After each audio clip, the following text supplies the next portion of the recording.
Hey, so, tonight, we're going to talk about what it was really like to be a caveman. And, I mean really like, not the cartoon version with clubs and grunting, but the actual day-to-day life of people who lived 25,000 years ago. Oh, and if you're these stories, I'd really appreciate a like or subscribe. Super curious where you're all listening from, so drop a comment with your location and what time it is. There always blows me mind how people are falling asleep to this all over the world. All right, Fintat, cozy spot, take a nice slow breath and just let your body sink into whatever you're lying on. We're heading back to the Paleolithic period, and trust me, you're going to be real grateful forethought mattress by the time we're done, so congratulations. You just woke up in a cave 25,000 years ago. The first thing that hits you is the cold, not just chilly bone-deep teeth, chattering cold that makes your muscles clench. You're lying on what feels like the world's worst camping gear, bunches of sedge grass and rushes that someone carefully arranged into a sleeping mat. It's scratchy, really scratchy. These grass stems poke through whatever animal skin you've pulled over yourself, and every time you shift, they crinkle and rustle like nature's most uncomfortable cereal. Your nose fills with smells that are just intense wood smoke, yeah, but also something musty and earthy from the cave walls. The leftover scent of cooked meat from last night's meal mixing with the sharper smell of unwashed human body is steers this underlying funk of animal fat that's been used for waterproofing and warmth, plus something green and plant-like from all the grass bedding around. You can hear the cave breathing, if that makes sense. Little chos of dripping water somewhere deeper in the darkness, the soft snoring off maybe 20 other people scattered around you on their own grass. Matsumone's baby makes those tiny sleeping sounds babies make outside the cave entrance. You catch the distant calls of birds starting their day, and maybe the rustle of some animal moving through the brush. Your body aches, really aches. Yesterday was a long day of walking and hunting and gathering, and you can feel it in every muscle. Your feet are tough as leather by now, but they're still sore from scrambling over rocks. Your back has that specific stiffness that comes from sleeping on the ground for, well, your entire life. The good news, you're alive. The bad news, pretty much everything else. Actually, let me back up and paint this picture properly. You're not some primitive grunt shuffling around in animal skins. You're actually incredibly skilled, like skilled. You know the names and uses of hundreds of plants. You can track animals by the tiniest signs, a bent blade, off grass, a scuff mark on a rock. You can make fire from scratch, napstone tools that are sharper than modern steel, and read the weather by watching how birds fly bait. Here's the thing, all that skill you need, every bit of it, just to not die. You shift on your grass bed trying to find a position that doesn't involve something poking into your ribs. That's better animal skin over you. Probably deer or elk is actually pretty warm once you get settled. These hides have been carefully prepared, scraped, and worked until they are soft and flexible. Well, softish. Everything is relative when you're living in the stone age. As you're adjust to the dim light filtering in from the cave mouth, you start to make out the shapes around you. Your family group is scattered across this main chamber. Your mate and children, close by your parents and siblings and cows ensinged in family clusters around the central fire pit. 23 people, total witchies. Pretty typical for a band like this. The fire, oh man, the fire, it's the most important thing in your entire world, and right now it's just a pile of glowing gimbers and ash. Someone, probably whoever had last watch, has kept it alive through the night, feeding it slowly with carefully selected pieces of wood. The embers pulse, red and orange in the cave's darkness, throwing shifting shadows on the stone walls. Getting that fire going each morning isn't like flicking a light switch. Starting a fire from nothing is genuinely hard work, even when you know what you're doing. So your people never let it die completely. There's always someone responsible for keeping those embers alive, adding just enough fuel to maintain the heat. Without wasting precious wood, you can smell the specific scent of the wood they've been. Oak and ash mostly, with some birch mixed in. Different woods burned differently. and your people know exactly which ones to use for cooking versus heat, versus light oak. Burns long and steady birch, catches icily, and gives off that sweet smell pine. Is good for starting fires, but smoky for cooking time. To get up, you push yourself upright on your grass mat, and every joint protest as your hip pops, your neck sicks. Welcome to life before chiropractor sword. You other people are starting to stir. To someone yawns, a big joke-racking yawn that you feel in your own mouth. Someone else stretches with aggro and that echoes slightly off the cave walls. The morning routine is always Thesum fire first. Everything else depends on the fire. You carefully get to your feet, and the cave floor is cold against your bare soles. These caves maintain a pretty constant temperature, year-round, warmer than outside in winter, cooler in summer. But stone is still stone. Your feet have developed calluses thick as leather, but cold still seeps through. Walking toward the fire pit, you pass other members of your band, who are also stirring to life. Carla, the best tracker in your group, is already sitting up and checking the stone tools she keeps beside her sleeping area. Brun, who's probably the closest thing you have to a leader, is examining the embers and deciding what kind of wood to add. The fire pit is carefully constructed in a depression in the cave floor lined with stones to contain the heat and reflect it back up around it. The ground is worn smooth from generations of people sitting and working in this exact spot. You can see the stains from countless meals, the char marks from dropped embers, the smooth patches where stone toolshave been napped for thousands and thousands of hours. Brun nods at you. As we approach, he's already selected some thin, dry, kindling birch bark and fine twigs that will catch easily from the embers. You help him arrange the wood in a careful structure, building up from these malaced pieces to create the right airflow for the flames to take hold. Working together, you blow gently on the embers, coaxing them back to life. The red glow brightens, and tiny flames begin to lick at the birch bark. The smell of smoke gets stronger, mixing with that distinctive scent of hot stone and ash. More flames catch, and suddenly you have real fire.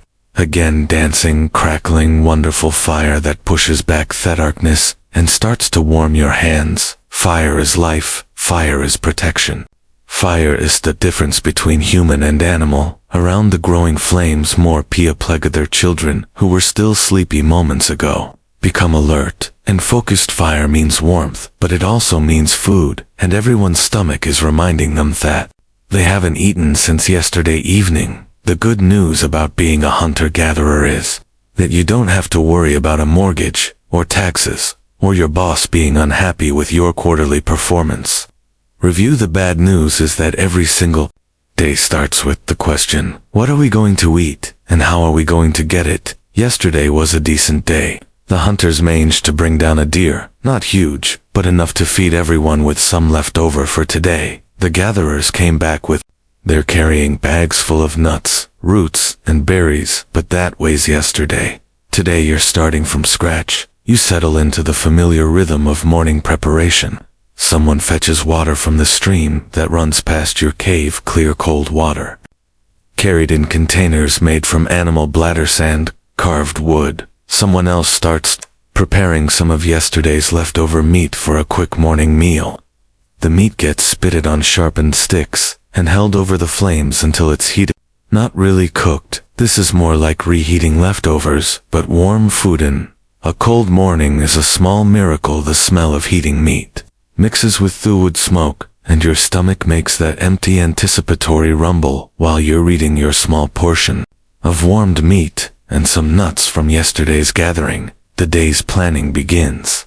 This isn't like a modern business meeting with agendas and PowerPoint presentations. It's more like a casual conversation around the fire, but the stakes are life and death. The hunting party, maybe 6 or 7 people, will head east today, following the deer trail that was spotted yesterday. Deer are creatures off habit, and if you know their patterns, you can intercept them at water sources or feeding areas. But hunting big game with stone-tipped spears and wooden clubs is dangerous, difficult work. Most hunting expedients come back empty-handed.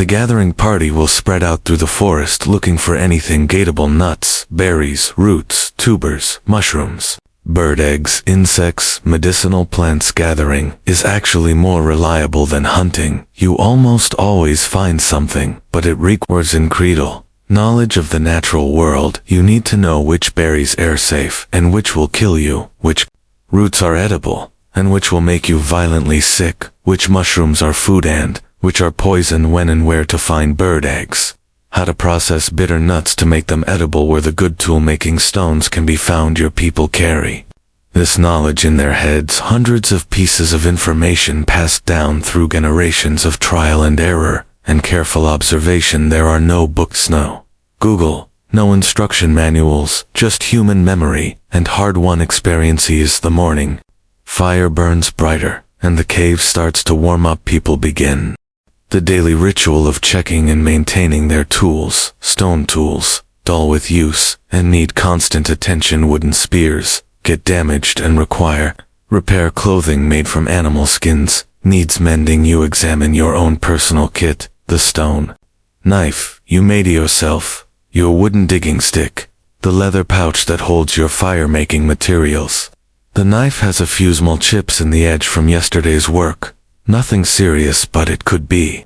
Sharper napping, shaping stone tools, is an art and a science. You need to understand how different types of stone fracture, how to strike them at just the right angle, with just the right force to remove flakes and create a sharp edge. It's incredibly precise work that requires years of practice. You settle into a comfortable position with your stone hammer and start the careful process of resharpening your knife.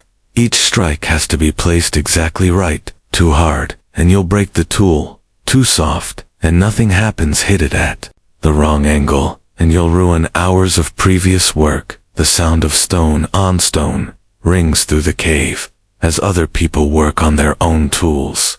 It's a comfortable, familiar sound, the soundtrack of Paleolithic life. Chip, chip, chip, the rhythmic percussion of survival. Your knife sharpens nicely. The edge is no keener than most modern kitchen knives, sharp enough to slice through hide and meat and plant material with ease. You test it carefully on a piece of leather, and it cuts cleanly good.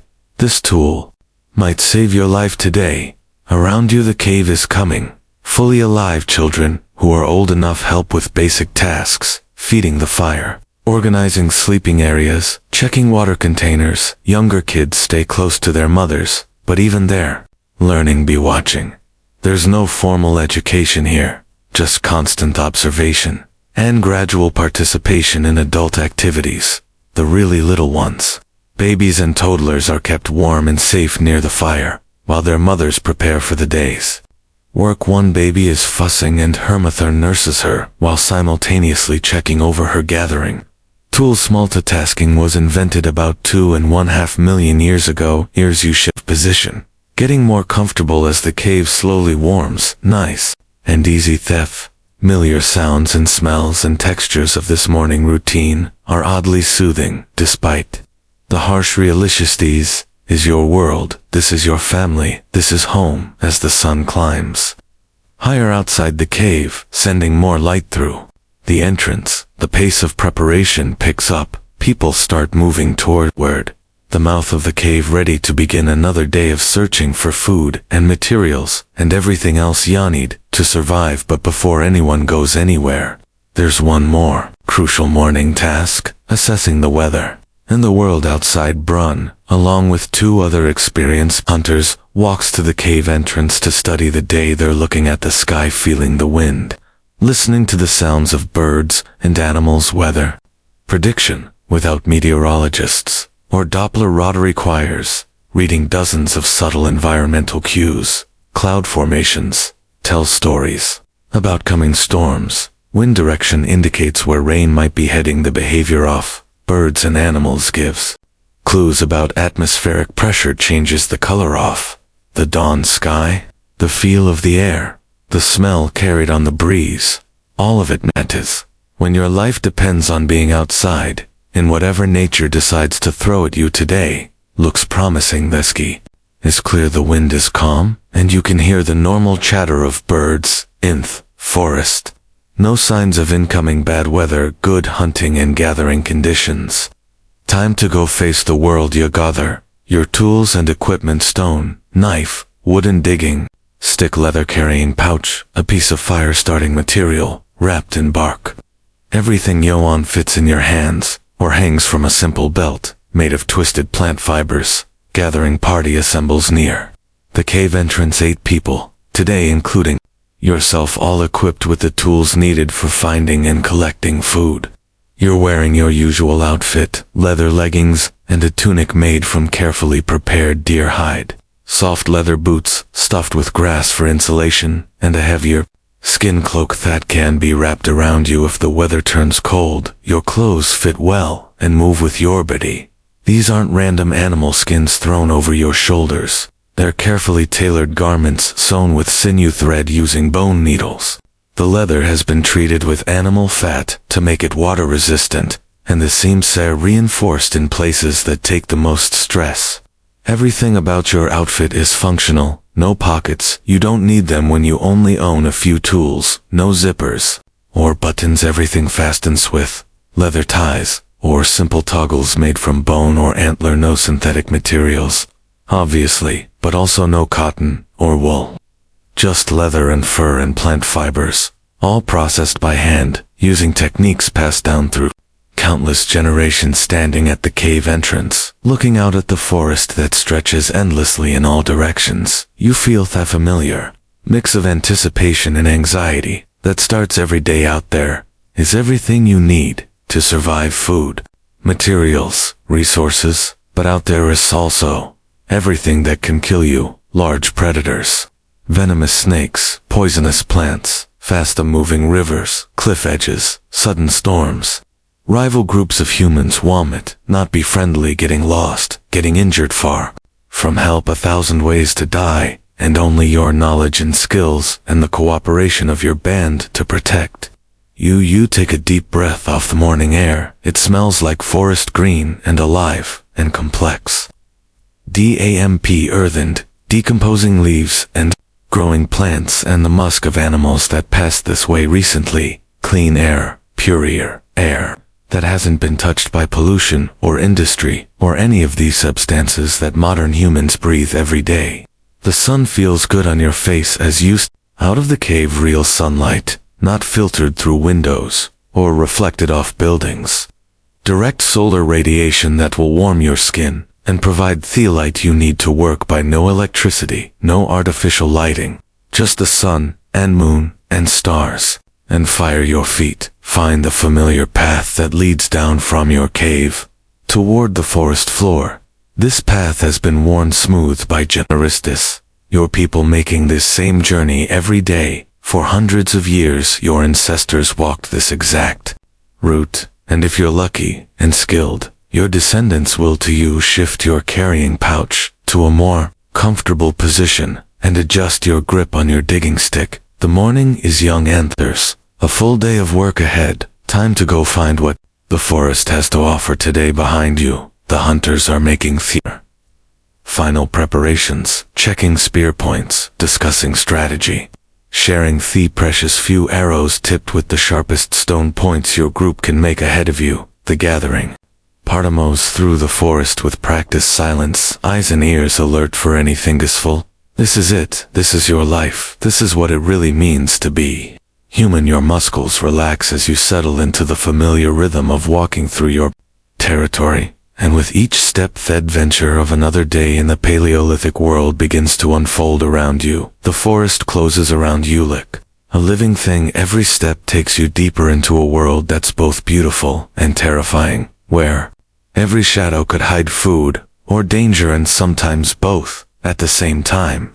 You're moving through what will someday be called an old-growth forest, but right now it's just the world. Trees that have been growing for centuries stretch up into a canopy, so thick that the morning light filters down in shifting beams and patches. Oak and ash and beech trees, massive trunks that would take 6 people holding hands to circle.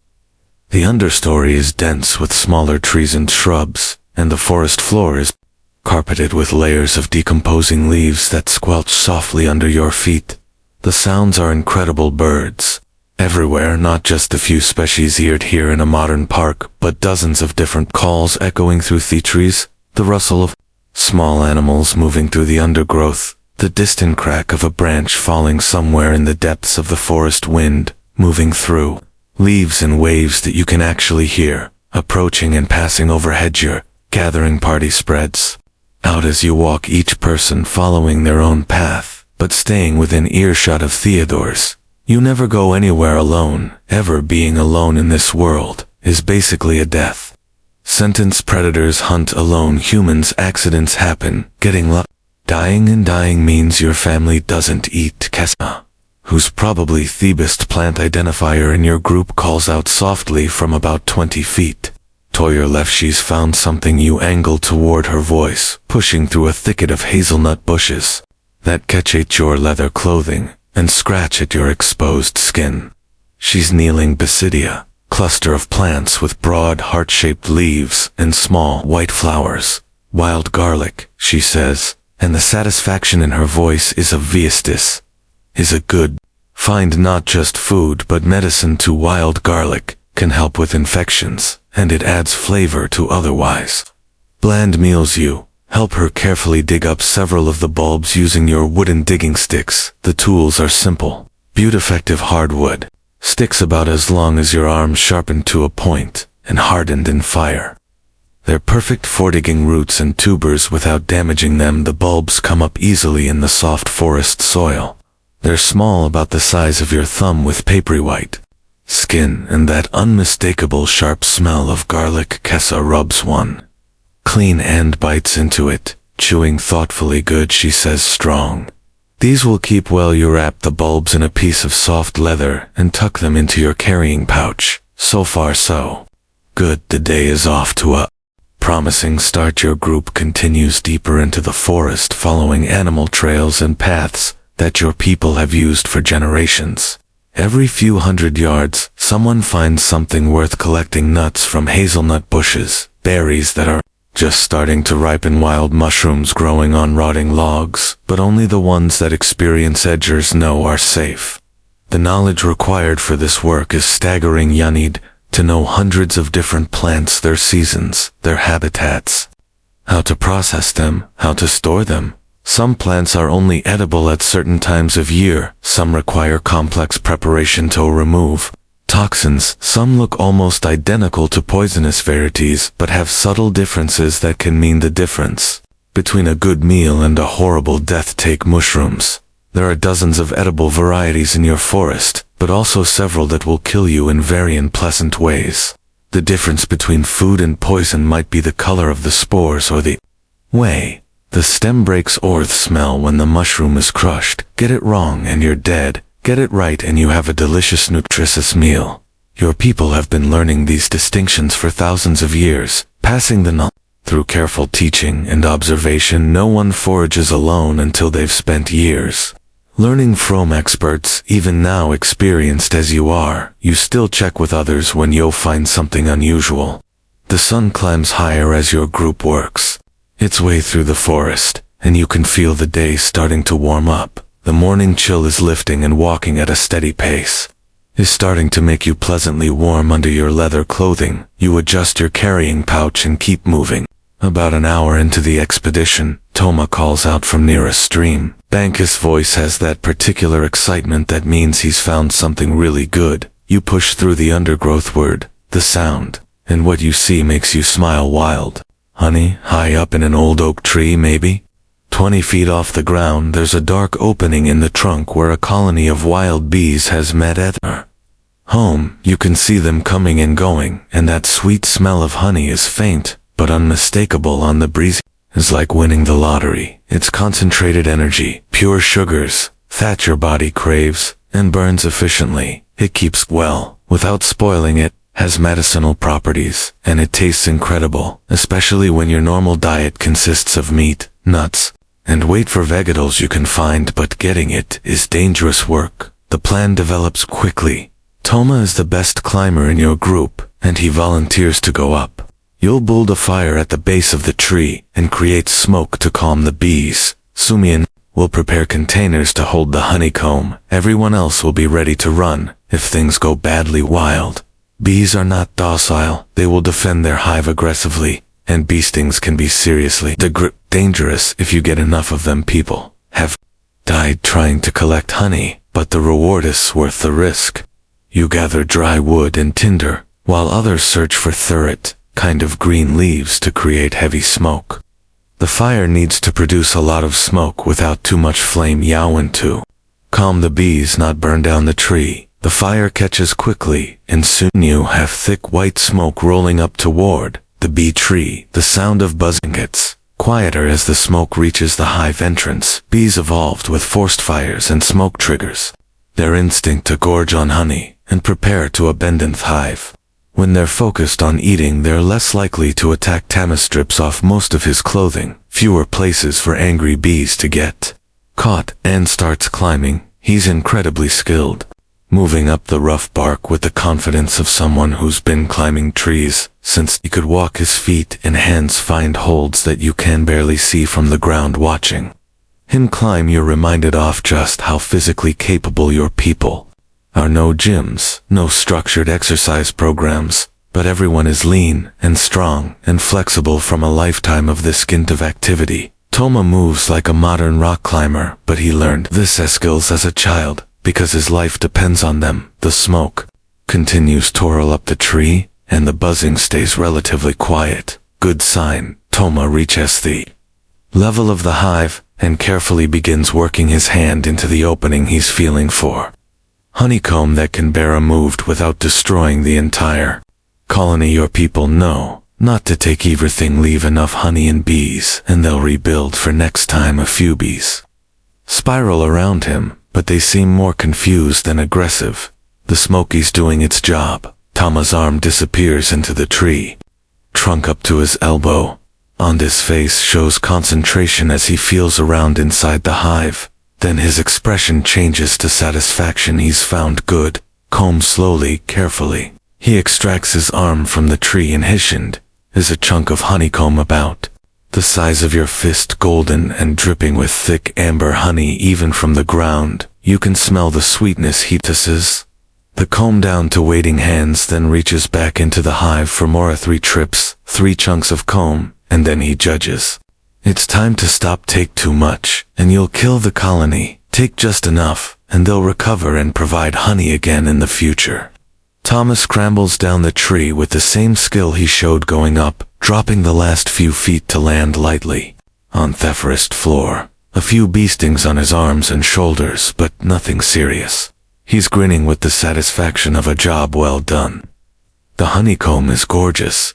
Waxels filled with honey so pure and concentrated, it seems to glow in the dappled forest light. You can't resist breaking off a small piece and putting it in your mouth. The sweetness explodes across your tongue like nothing in the modern world. This isn't processed sugar or corn syrup. This is pure honey, made by bees from the nectar of wildflowers. It's complex and floral and intensely sweet, and your body responds immediately with that rush of energy that comes from natural sugars hitting your bloodstream. You close your eyes for a moment, savoring the taste. Honey like this was the sweetest thing available to humans for tens of thousands of years. No chocolate, no candy, no desserts.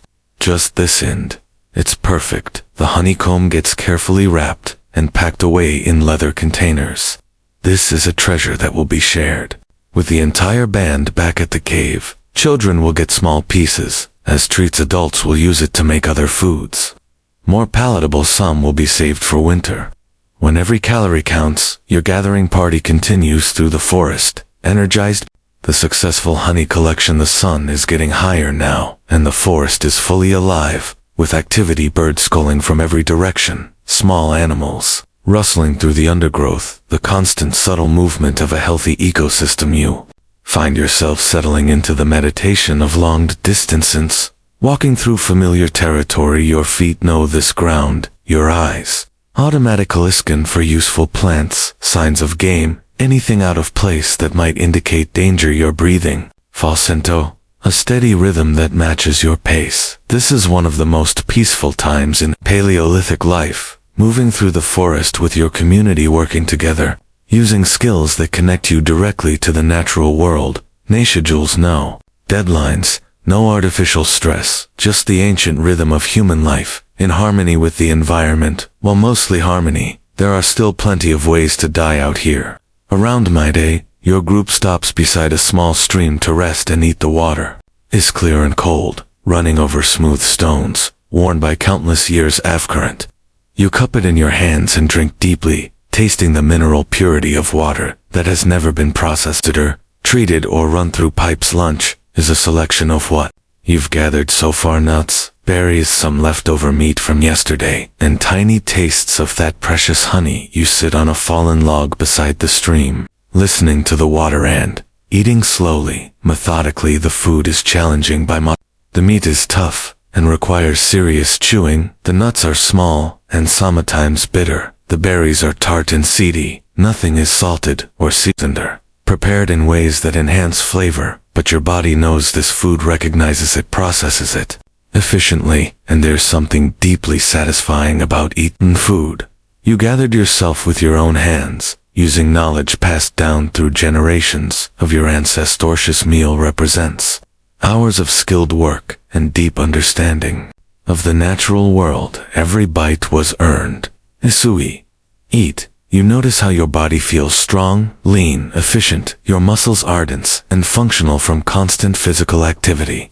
Your senses are sharp from relying on them for survival. Your mind is calm but alert, constantly processing information about your environment. This is what human bodies were designed for, not sitting in chairs for 8 hours a day, not eating processed foods, not living under artificial light. This, moving through natural landscapes, eating food you collected yourself, working with your community to solve the daily challenges of survival. After the meal, your group splits up to cover more territory. You partner with Denny, an older woman who knows more about medicinal plants than anyone else in your band. She's teaching you to identify herbs that can treat pain, infection, digestive problems, and other common ailments. The two of you work your way along the stream bank, where many useful plants grow in the rich, moist soil. Denny shows you how to recognize willow bark, which can be chewed to relieve pain and fever. She points out wild mint growing in shady spots, good for stomach trouble. See you find cattail roots growing in the marshy areas near the stream, starchy tubers that can be roasted or ground into flour. The knowledge Denny shares with you represents thousands of years of human experimentation with natural medicine. Your people have no doctors, no hospitals, normacies. What they have is detailed understanding of which plants can heal and which can harm. Some of this knowledge is startlingly sophisticated. Your people know how to use willow bark for pain relief, the same active ingredient that's in modern aspirin. They know which mushrooms have antibiotics. They understand how to use certain plants to induce labor during difficult births, or to prevent pregnancy when resources are scarce, but they also know the limitations of plant medicine. Serious injuries often mean death. Infections that modern antibiotics could cure easily become fatal. Childbirth is dangerous. Life expectancy is much shorter than in the modern world. Afternoon passes. In this way, walking, searching, learning, collecting, your carrying pouch gets heavier. As you add more plants and roots and other useful materials, the sun moves across the sky and the light in the forest shifts from bright midday to the warmer slanted rays of late afternoon. You're getting tired, not exhausted, but pleasantly fatigued from a day of steady physical activity. Your legs feel the miles you've walked, your back feels the weight of your collecting pouch, your hands are stained with plant juices and dirt from digging in the forest. Soil boot. You're also deeply satisfied. This has been a good day. Your group has collected enough food and materials to make the expedition worthwhile. The honey alone makes this a successful trip, but you've also gathered enough plants and nuts to contribute meaningfully to tonight's meal. As the sun starts to sink lower nth sky, Denny calls the group together for the return journey. Time to head back to the cave. You don't want to be caught in the forest after dark. Night belongs to the predators. The walk back follows a different route than your morning path. Your people never travel the same way twice if they can help it. Predictable routes make you vulnerable to ambush and they also mean you miss opportunities to find new resources or observe changes in your territory. This path takes you through a section of forest, dominated by massive beech trees, their smooth gray bark rising like pillars into the canopy above. The ground here is covered with fallen beech nuts, and your group spent some time collecting the rich oily nuts that will provide valuable calorous beech. Nuts require preparation. They need to be shelled and the bitter husks removed, but they're worth the effort. Iron, fat and protein they store well, and provide concentrated nutrient triggering the leaner months of winter as you work bent over and picking nuts from the forest floor. You become aware of how quiet it's gotten. The normal sounds of birds and small animals have faded. The forest feels expectant, waiting. Dana notices too. She straightens up slowly, her eyes scanning the trees around your group. Her hand moves casually to the stone knife at her belt, the universal signal for something's not right. Everyone freezes. You listen. Realistic beyond the normal forest sounds, beyond a whisper of wind. In the left there's something else, a rustling that doesn't match the rhythm of small animals. Something bigger, something moving with purpose through the undergrowth. Could be a deer, could be an elk, could be bear, could be people who aren't your people. Denny makes a subtle hand gesture. A thought means gather closer, stay quiet, be ready to run. Your group slowly, carefully consoles into a tighter formation. No sudden movements, no noise, just controlled readiness. The rustling gets closer through the trees. You catch glimpses of movement, brown shapes moving between the tree trunks coming your way. Then you see antlers, elk, a small herd of them, moving through the forest on their own afternoon journey. Huge animals, each own, weighing more than 3 or 4 humans combined. Beautiful men, potentially dangerous if they feel threatened. Your group stays perfectly still as the elk pass 5 adults and 2 calves, moving with that peculiar combination, avarice and power, that large wild animals possess. Their magnificent thick coats in the afternoon light, massive antlers that could easily kill a human, muscles rippling under their skin as they walk. One of the adults stops about 30 feet from your group and looks directly at you. Eye contact with a wild elk for a long moment. You and this ancient creature regard each other across the space between species. 2 different kinds of animals, sharing the same forest, the same world. Then the elk decides you're not a threatened, continues on its way. The herd disappears into the forest as quietly as they appeared, leaving only the faint scent of musk and the memory of that brief intense connection. Your group relaxes. Denny grins and makes the hand sign for good luck. Seeing elk is always a positive omen. They're associated with strength and endurance, and encountering them safely is considered a blessing from the forest spirits. You finish collecting beech nuts and continue the journey home. The sun is dilating lower now, and the light in the forest is taking on that golden quality of late afternoon time. To pick up Thepis, the path climbs gradually as you approach your home territory. The cave is situated on higher ground, for good reason: better visibility, easier to defend, and less likely to flood during heavy rains. Your legs feel the incline as you climb, but it's a familiar burn. You've made this walk thousands of times. As you crest the final hill, before Homo Wu can smell wood smoke on the breeze. The hunters must be back already, and someone has built up the fire. Good fire means warmth and cooking, and the comfortable gathering space where your band comes together at the end of each day. You can also smell cooking meat, really smell it: rich, savory scents that make your mouth water and your stomach rumble with anticipation. The hunters were successful today. There will be fresh meat tonight, along with everything your gathering party has collected. The cave entrance comes into view, and you can see people moving around the fire pit, children playing in the safe area near the cave mouth, adults working on various tasks, some preparing food, others working on tools or clothing. The comfortable bustle of a successful community.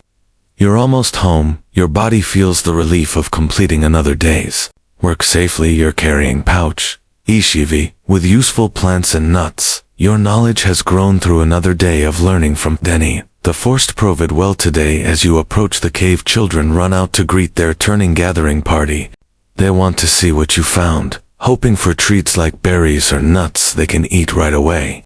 Their excitement is infectious, reminding you of the simple pleasure of sharing resources with your community. 2. Ruffle the hair of Mira, a girl who's particularly interested in plants.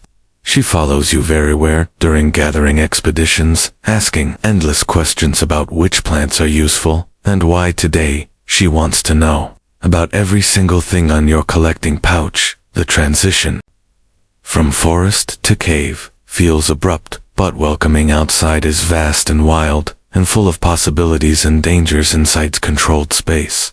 Human space, the place where your band comes together for safety and warmth, and shared meals. You settle onto your favorite spot near the fire pit, and begin unpacking your day's collection. Each plant and nut and root of presence. Knowledge applied, skills used, successful interaction with the natural world, small victories that add up to survival. Your shoulders drop as you let the day's tension release, and the familiar warmth of the fire begins to ease muscles that have been working since dawn. The fire welcomes you back with its familiar warmth and dancing light.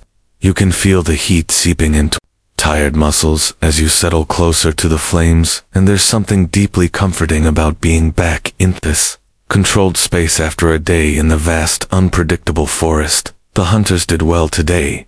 Really well spread around the fire pit are the remains of 2 deer net. Huge animals, but enough meat to feed your entire band with. Leftovers for tomorrow. The successful hunt means tonight will be a feast, and feast nights are rare enough to be genuinely special. Braun and the other hunters are sharing their story while people work on food preparation. The tale unfolds in the casual, collaborative way of people who know each other intimately. Someone starts the story, another person adds details, a third corrects a minor point or emphasizes a particularly skillful moment. They tracked the deer for most of the morning, following barely visible signs through dense forest. A broken twig here, a hoof print in soft soil. There's faintest scent trail that only the most experienced trackers can detect. The pursuit required patience, endurance, and the kind of environmental knowledge that takes decades to develop. The actual kill happened quickly.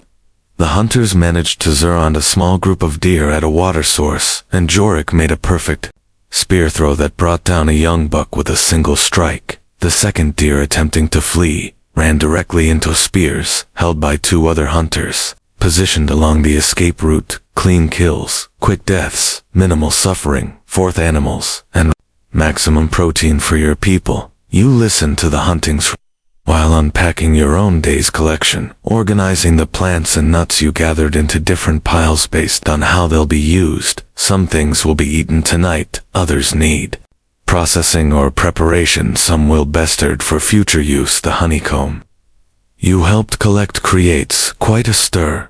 When yet's revealed, children gather around to stare at the golden treasure, and adults nod approvingly at Tama's climbing skills. Honey is always welcome, but finding this much in one place is exceptional luck.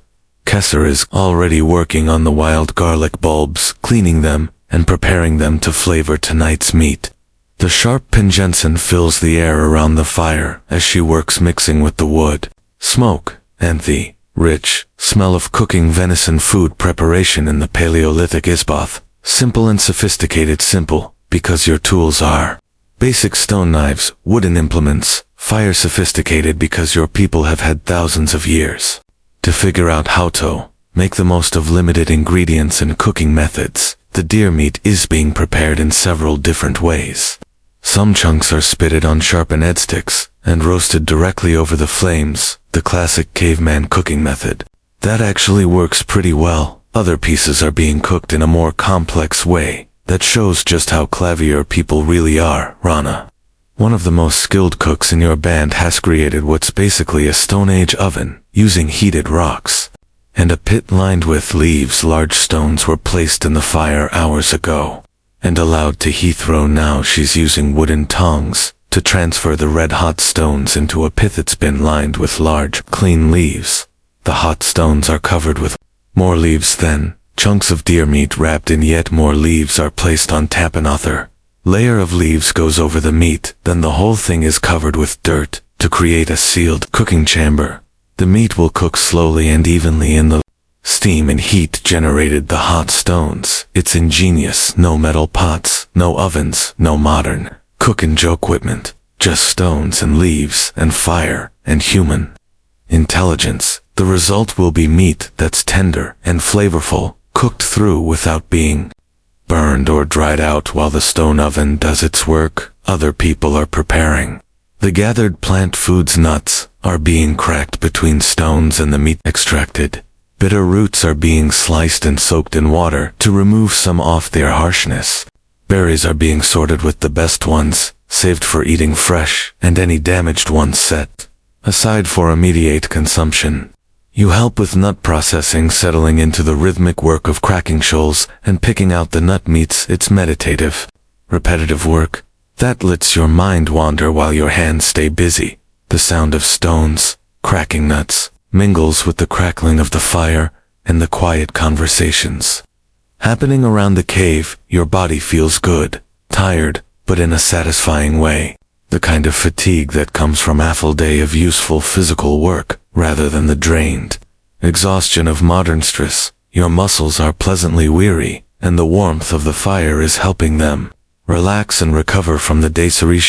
As the sun sinks lower outside the cave, the light changes from the golden glow of late afternoon to the deeper, warmer hues of evening. Inside the cave, the firelight becomes more prominent, casting dancing shadows on the stone walls, and creating that intimate atmosphere that comes with the end of the day. Children who spent the afternoon playing and helping with simple tasks are starting to show signs of tiredness.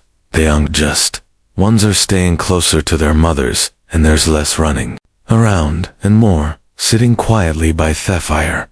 The transition from day to evening happens naturally, without clocks or schedules, just the rhythms of light and darkness and human energy. The first cooking meat is ready. Jorik uses his stone knife to slice thin pieces from a leg that's been roasting over the fire, testing for DNS.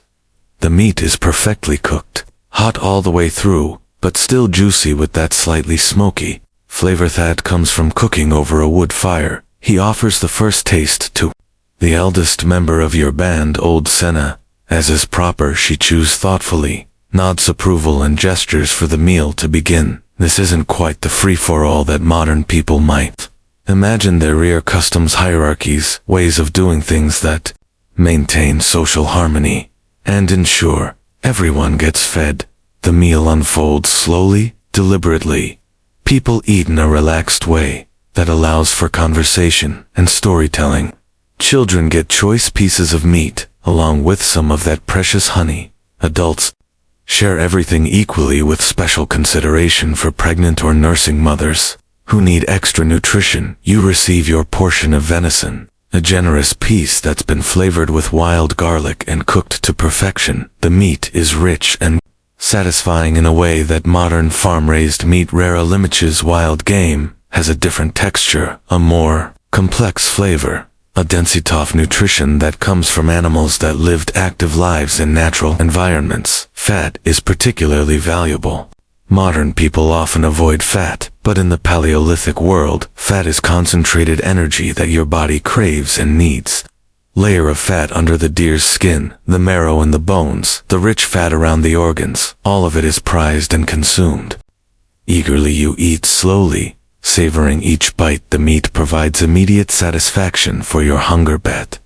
It also represents security. A successful hunt means your band won't go hungry tomorrow. The leftover meat will be processed and preserved, extending the benefits of today's success into the future. As you chew, you notice how quiet the cave has become. Not silent, there's still the crackling of the fire, the soft sounds of people eating, occasional quiet conversation, but the urgent energy of today has settled into something calmer, more contemplative. This is one of the most peaceful times in Paleolithic life.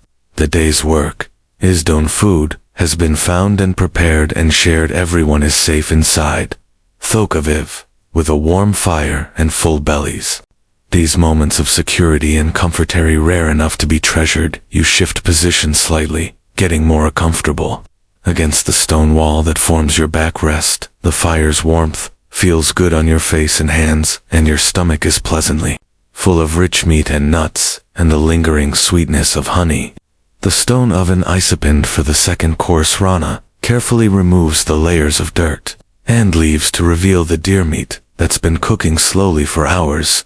Steam rises from the pit carrying scents that make everyone lean forward in anticipation. Meat that emerges is incredibly tender, falling apart at the touch of a wooden implement. It's been cooked gently and evenly infused with the flavors of leaves that wrapped it, and the smokiness from the heated stones. This is sophisticated cooking using stone agi technology. Everyone gets a portion of the pit-cooked meat, and the difference in texture and flavor from the roasted meat is remarkable. Your people understand that variety in food preparation isn't just about taste. Different cooking methods preserve different nutrients and make various components of the food more digestible while people eat the second course. Leftover raw meat is being prepared for preservation. Some will be cut into thin strips and hung near the fire to dry into jerky. Other pieces will be rendered for their fat, which can be used for waterproofing medicine and preserving other foods. Nothing is wasted. Bones will be cracked tomorrow to extract the nutritious marrow. The hide is already being prepared for processing. Jinto leather sinew will be saved for sewing. Thread antler and bone will become tools. Even the hooves have uses. A successful hunt provides resources far beyond just meat. As the meal progresses, the atmosphere in the cave becomes increasingly relaxed and social. This is when stories get told, when knowledge gets passed down, when the social bonds that hold your band together are reinforced and strengthened. Sina, the eldest woman in your group, begins telling a story that everyone has heard before, but no one minds hearing again. It's about the great winter when she was young, when the snow was so deep that hunting became impossible for weeks, and the band survived by eating cached supplies and gathered materials that had been stored in hidden location. Story serves multiple purposes. It's entertainment, obviously, but it's also education.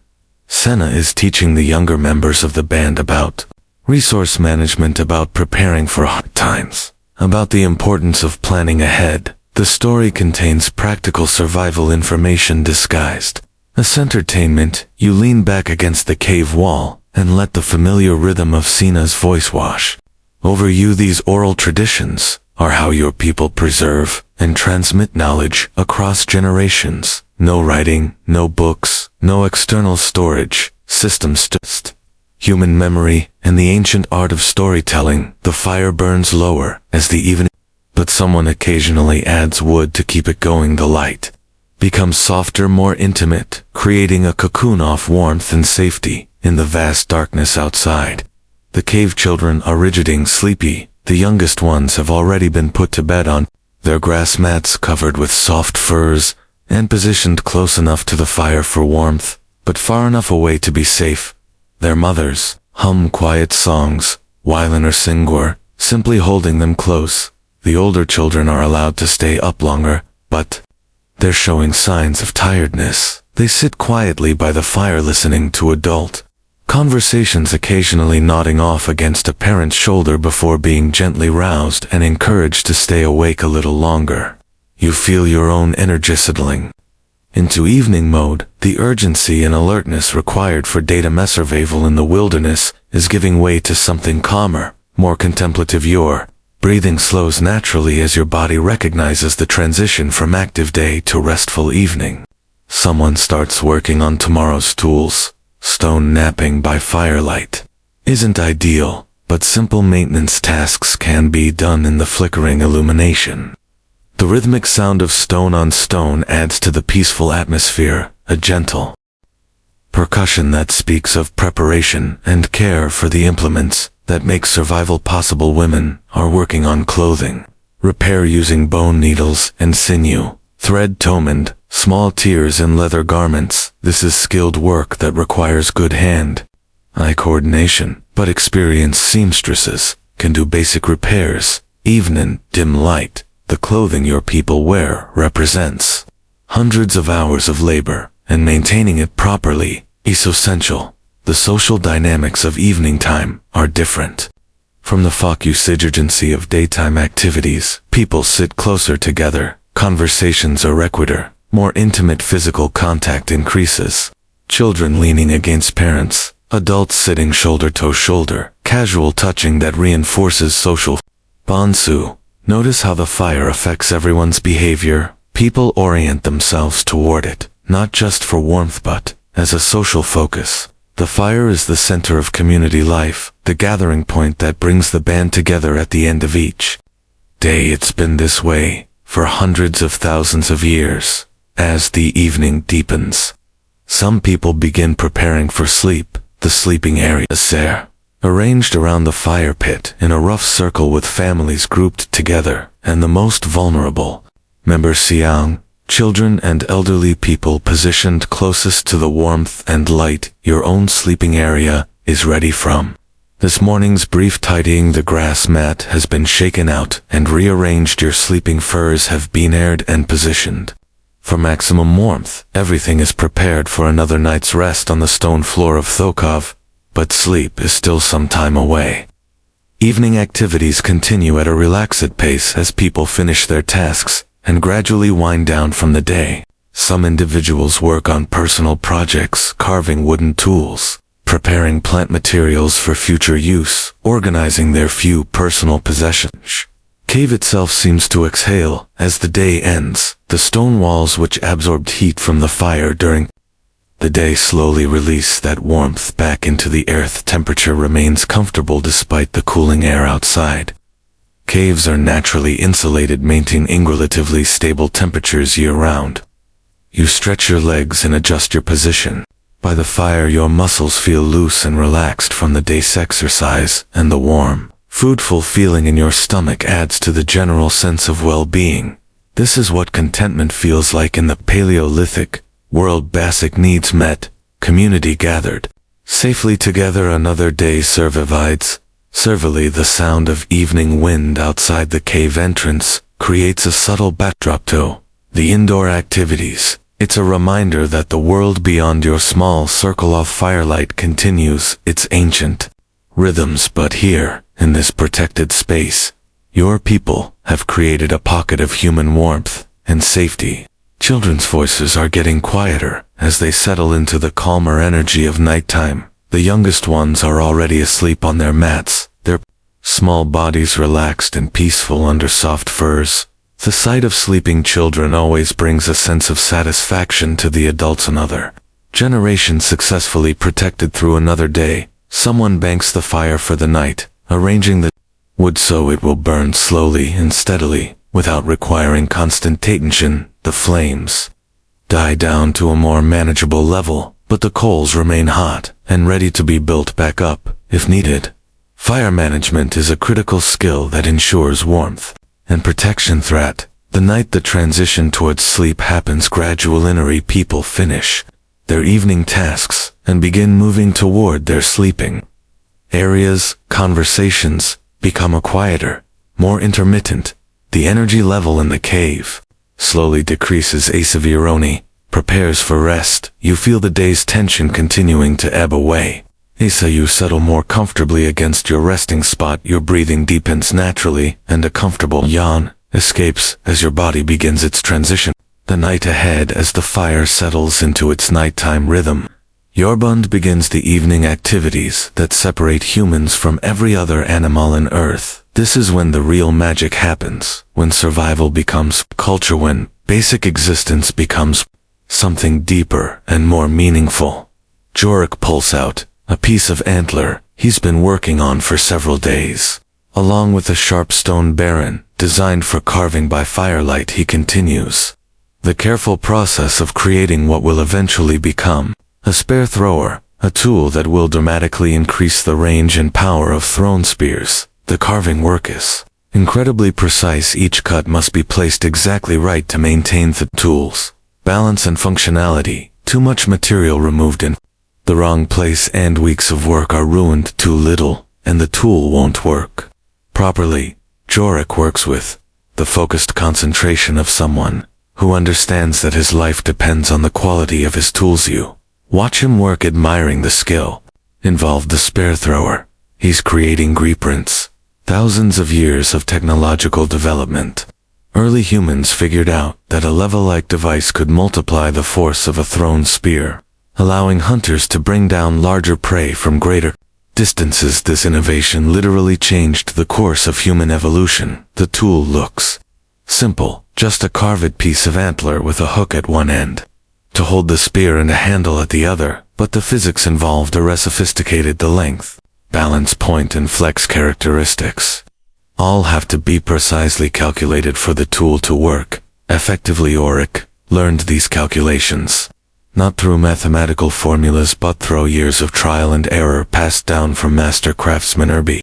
Kesser is working on a different kind of technology plant, processing schist, grinding wild grass seeds between two stones, transforming them into a coarse flour that can be mixed with water to make a simple bread or porridge. The work is labor and anti-mechanisming, but it unlocks nutrition from plants that would otherwise be indigestible. Grinding stones she uses are carefully selected for the job. The bottom stone is large and flat with a slightly rough surface. The top stone is smaller and shaped to fit comfortably in her hands while providing maximum grinding pressure. Both stones were shaped through hours of careful knapping.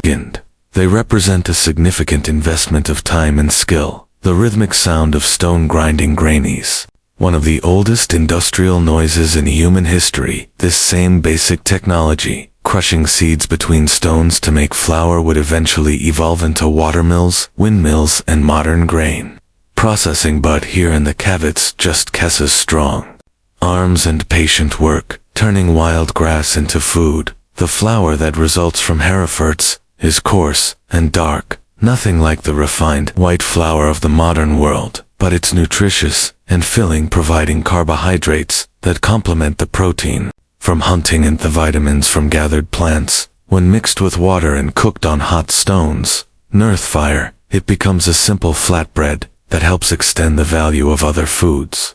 You shift your position, getting more comfortable as you watch the various evening activities happening around the fire. Each person is engaged in work that contributes to the band's survival and well-being. There's no leisure time in the modern sense, but there's also no distinction between work and life. Everything flows together into the integrated whole of Paleolithic existence. Old Sina has finished her earlier story and now begins a different kind of teaching, practical instruction about medicinal plants. She's working with several of the younger women, including some who have recently become mothers for the first time. The knowledge sheshers could literally save lives. She shows them how to prepare willow bark tea for pain relief and fever reduction. The bark must be harvested at the right time of year from trees of the right age and prepared in specific ways to maximize its effectiveness. To little preparation, and it won't work too much in, and it becomes bitter and hard to swallow. The teaching includes detailed information about dosages, how much tea for a child versus an adult, how often to administer it, what other symptoms to watch for when willow bark isn't appropriate, and other treatments should used instead. This is sophisticated medical knowledge being transmitted through careful oral instruction. Sun also teaches about plants that help with childbirth, herbs that can ease labor pains, others that can help stop dangerous bleeding, plants that can increase milk production in nursing mothers. This knowledge is literally life and death, important in a world without modern medical care. The younger women listen intently, asking questions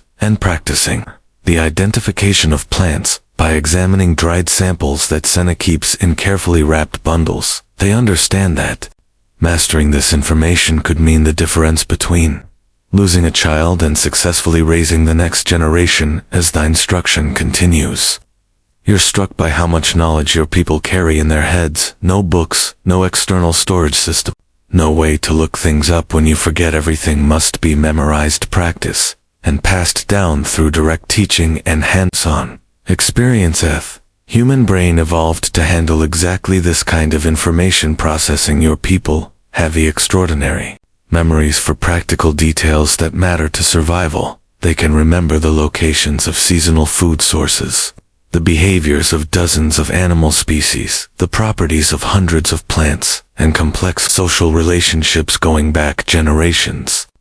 Modern humans often feel like their memory isn't very good, but that's because modern life requires remembering things like passwords and phone numbers and arbitrary facts that have no immediate survival relevance. Put those same brains to work on information that matters for staying alive, and the capacity is remarkable. Children weren't yet ready for sleep, are gathered around Brun for a different kind of teaching. He's showing them how to make a cordage strong rope, twisted from plant fibers that has dozens of uses in Paleolithic life. This is basic technology that every adult needs to master. The process starts with gathering the right kind of plant fibers. Some plants produce strong, flexible fibers naturally. Others need processing to break down the plant material and expose the useful strands. Brun demonstrates the technique using dried grass that was collected earlier in the season. First, plant material is beaten with stones to break down the woody parts and separate the fibers. Then the fibers are sorted by length and quality. The longest, strongest strands will become the core of the rope. Shorter pieces can be used for less critical applications or twisted together to add bulk. The actual rope making involves rolling the fibers against your leg while maintaining consistent tension and adding new material as needed. It's surprising lifific to do well to loose, and the rope is weak to tight, and it becomes stiff and brittle. The children practice the basic motions while Brun corrects their technique. The finished cordage is strong enough to bind spear points to shafts, create snares for small game, gear loads for carrying, and dozens of other essential tasks. A band without good rope making skills is a band that lacks some of the most basic tools needed for survival. You watch that children practice remembering your own early attempts at cordage making. Like most Paleolithic skills, it looks simple, but requires considerable practice. To master, the children's first attempts are clumsy and uneven, but they're learning the fundamental techniques that they'll refine. Over years of practice, the fire burns steadily. As these various veining activities continue, the light flickers and dances, creating constantly shifting patterns of brightness and shadow on the cave walls. Sometimes you catch glimpses of the cave painting stat your people created over many generations, images of animals and handprints, and abstract symbols that speak to the human need to create and communicate through visual art. The paintings aren't just decoration. They serve important functions in your culture. Some depict hunting scenes that help teach young hunters about animal behavior and tactics. Others mark significant events or seasonal celebrations. Still others seem to be connected to spiritual beliefs about the relationship between humans and animals. Creating the paintings required considerable skill and effort. The pigments were made from natural materials: ochre for reds and yellows, charcoal for black, clay for whites and browns. These materials had to be ground fine and mixed with binding agents like animal fat or plant juices to create paint that would adhere to stone walls. Artists used various techniques to apply the paint. Handprints were made by placing a hand on the wall and blowing pigment around it through hollow reeds or bones. Animal figures were painted with brushes made from animal hair attached to wooden handles. Some image were created by engraving lines into the rock surface with sharp stone tools. Location of the paintings isn't random. Many are placed in areas of the cave with special acoustic properties, places where sounds echo and reverberate in interesting ways. Your people understood that the cave itself is a kind of instrument, and they position it their art to take advantage of the natural sound effects. During special ceremonies, singers and musicians would position themselves near these painted areas and create music that resonated through the cave in remarkable ways. The combination of visual art, acoustic effects, and musical performance created immersive experience that connected your band to their cultural traditions and spiritual beliefs. Tonight isn't a ceremony night, but you can still feel the presence of those painted ancestors watching from the cave walls. The images remind you that your people have been living in this cave, gathering around fires just like this Oni for many generations. You're part of a continuous chain of human survival and cultural transmission that stretches back into the deep past. The evening activities begin to wind down as people complete their various projects and start preparing more seriously. For sleep tools are cleaned and put away in their designated spots. Clothing is arranged for easy access in the morning. Personal possessions are organized and secured. The social dynamics of the cave changes. The transition toward sleep begins. Conversations become quieter and more intimate. Physical proximity increases as people move closer together. For warmth and comfort, children who have been playing independently move back to their parents. For the security of family closeness, you help with the process of banking the fire for the night. This is critical work that requires considerable skill. The fire must be arranged so it will burn slowly and steadily throughout the night, without going out, but also without flaring up dangerously while people sleep. Nearby large logs are positioned to burn slowly and provide long-lasting heat. Smaller wood is arranged to catch fire gradually as the larger pieces burn down. The whole structure is carefully planned to provide hours of heat and light. Without constant attention, someone will be responsible for monitoring the fire during the night, not staying awake constantly, but checking it periodically and adding fuel if necessary. Fire watch rotates among adults, and it's considered one of the most important responsibilities in the band. As the fire settles into its overnight configuration, the light in the cave becomes softer and more subdued. The dramatic dancing flames of evening give way to the steady glow of well-banked coals. The atmosphere becomes increasingly peaceful, and contemplative begin moving toward their sleeping areas, saying quiet good nights and making final preparations for rest. Children are settled onto their grass mats with warm furs pulled up to their chins. Adults arrange their own bedding and position themselves for warmth and comfort. The sleeping arrangements refall the social structure of your band. Family groups cluster together with children positioned between parents for maximum protection and warmth. Single adults sleep near the edges of the group, but within the circle of firelight and safety.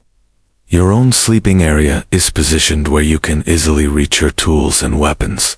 If needed during the night, your spear is within arm's reach along with your stone knife and other essential equipment. Even in sleep, you remain ready to respond to dank Darth. Grass mat under your sleeping furs has been arranged to provide as much cushioning as possible against the hard stone floor. Additional layers of dried grass and moss create a barrier between your body and the cold rock. It's not comfortable by modern standards, but it's the best available sleeping surface. In the Paleolithic world, you settle onto a mat and pull your sleeping furs around you. The animal skins are warm and soft from years of use, and they carry the comforting sense of your family and your life. These furs represent successful hunts, skilled hideout preparation, and the accumulated warmth of many nights' sleep. The sounds in Thokev gradually diminish as people settle into sleep. Conversations fade to whispers, then to silence. The only sounds are the crackling of the fire, the occasional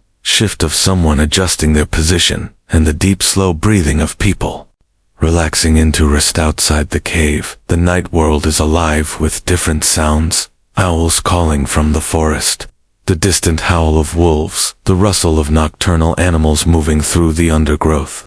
But inside the cave, protected by fire and stone walls and the presence of your band, these sounds seem distant and unthreatening. You feel your body beginning to relax as it recognizes the familiar transition towards sleep. Your muscles, which have been working hard all day, start to release their tension. Your breathing naturally slows and deepens. The warmth from the fire and your sleeping furs creates a cocoon of comfort around you. This is the end of another successful day in the Paleolithic world. Food was found and shared tools were maintained, and improved knowledge was passed down to the next generation. Everyone survived safely to see another night. These simple accomplishments represent the fundamental victories of human existence.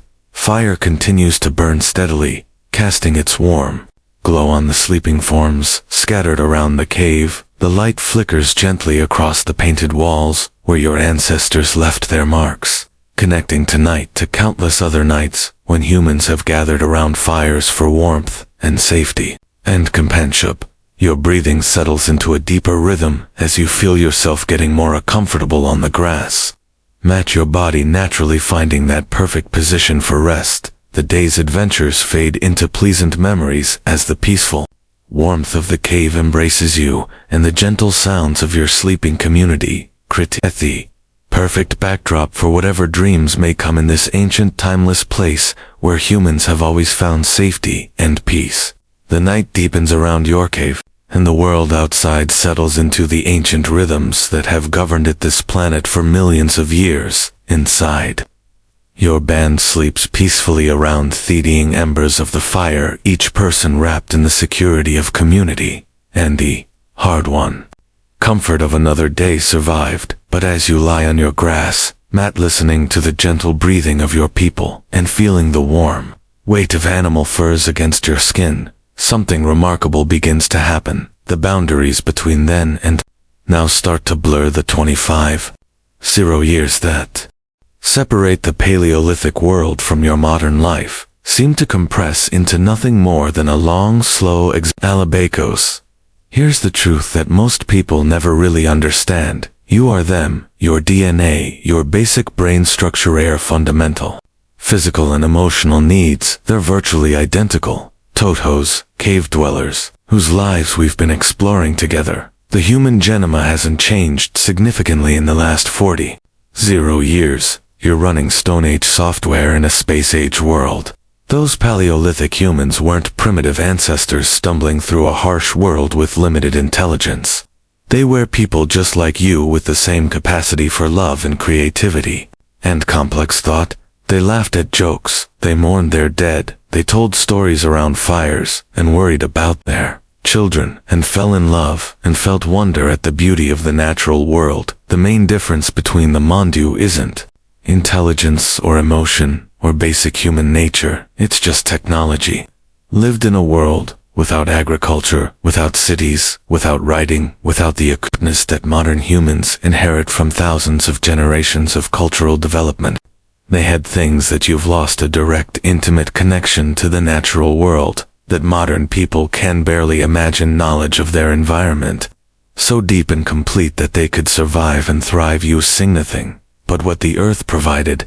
Social bonds strengthened by shared struggle and mutual dependence for survival. They knew every plant in their territory, every animal track, every change in the weather. They could make fire from scratch, create tools from stones, and would read the landscape like a book, written in a language they understood perfectly. They lived entirely within their means, taking only what they needed, leaving the lightest possible footprint on the earth. And they had timanat, leisure time in the modern sense, but something deeper. They had time to notice things, time to develop skills, time to sit around fires and tell stories and think deep thoughts about the nature of existence. They weren't rushing to meetings or checking emails or managing complex schedules that fill every moment with artificial urgency. Your breathing slows as you consider these connections between past and present. The fire in Tho Cave burns lower, and the light becomes softer, more dreamlike. The sounds of the sleeping band fade into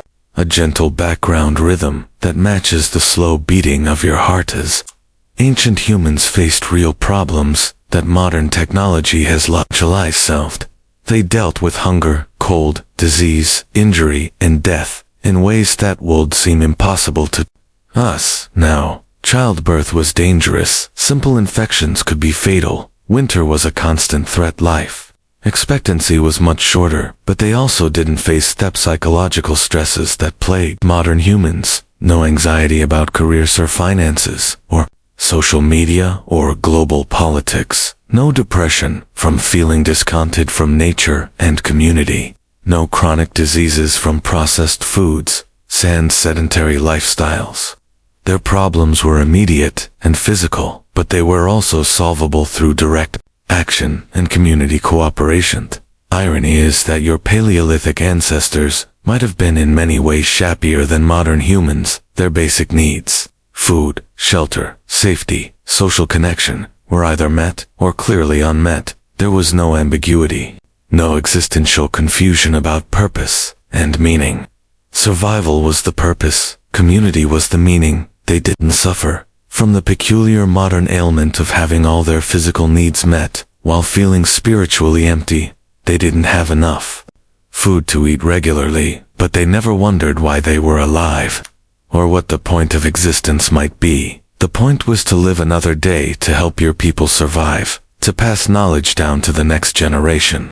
Your muscles relax more deeply as these thoughts flow through your mind like a gentle stream. The grass mat beneath you feels softer now, more comfortable. The animal furs seem to conform perfectly to your body, creating a cocoon of warmth that reminds you of the most comfortable bed you've ever slept in. Modern humans often fantasize about simpler times, but Paleolithic life wasn't simple. It was direct. Every action had clear consequences. Every skill had obvious utility.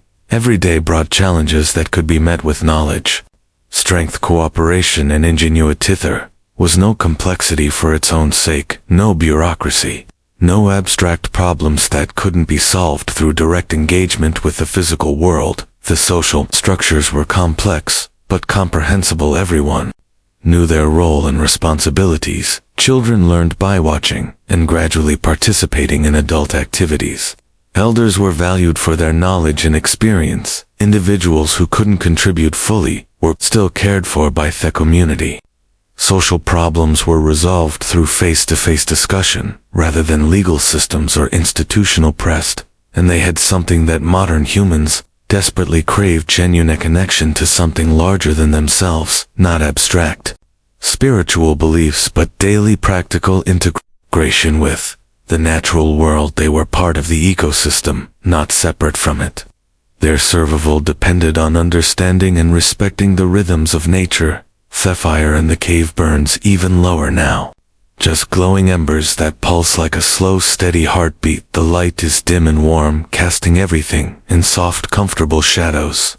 The painted animals on the cave walls seem almost alive, in the flickering glow, their eyes watching over the sleeping humans with ancient wisdom. You can feel your eyelids beginning to grow heavy as you sink deeper into these contemplations. Your body recognizes the approach of sleep, and all your muscles start to release the last of their tension. The transition waking consciousness to rest happens as naturally as breathing. Those Paleolithic humans experience this same transition every night. No electric lights to disrupt their circadian rhythms, no screens to overstimulate their brains before sleep, no caffeine or processed foods to interfere with natural sleep patterns. When darkness fell, they slept. When dawn came, they woke simple, natural, healthy. Their sleep was probably deeper and more restorative than anything modern humans typically experience. Physical exhaustion from a full day of meaningful activity, combined with the security of community and the comfortable familiarity of their cave home, would have created ideal conditions for profound rest and their dreaming with a brain that hadn't been cluttered with artificial stimulation and abstract worries. Dreams filled with the real experiences of the day, tracking animals through forests, gathering plants, working with stone and wood, sitting around fires with people you loved. Dreams rooted in direct experience of the physical world, rather than the virtual experiences that fill modern consciousness. Your breathing becomes even deeper and more regular as you feel yourself settling into that same kind of natural sleep that your ancestors knew. The modern world, with all its complexities, seems to fade away, leaving only the essential rhythms of human existence. The warmth of the fire, the security of community, the comfort of a safe place to rest. But here's the remarkable thing. Paleolithic humans created the foundation for everything that came after their innovations. Fire, tools, language, art, social cooperation, made possible the agricultural revolution, the development of cities, the growth of technology. The modern world you live in today, they figured out how to be human, how to survive not just as individuals, but as communities, how to pass knowledge from one generation to the next, how to create beauty and meaning in the midst of struggle, how to love and laugh, and even when life was uncertain and often dangerous. The techniques they developed for working with stone became metallurgy, which became engineering, which became the technology that put satellite in space. The plant knowledge they accumulated became Agriculture, which became the food systems that feed billions of people. The social structures they created became the foundation for all human civilization. Your mind drifts gently as these connections become clearer. Past and present merge into a continuous flow from an experience spanning thousands of generations. You are the descendant of those cave dwellers, carrying their DNA, their basic brain structure, their fundamental capacity for survival and creativity, and love. The fire in the cave dims to its lowest point, just barrel glowing coals that provide the faintest light. The darkness is complete and comforting, like being wrapped in the softest blanket imaginable. Your eyelids feel heavier and heavier, and keeping them open requires more effort than it's worth. That Paleolithic world is still there underneath all the layers of modern civilization, in your DNA, in your dream, son.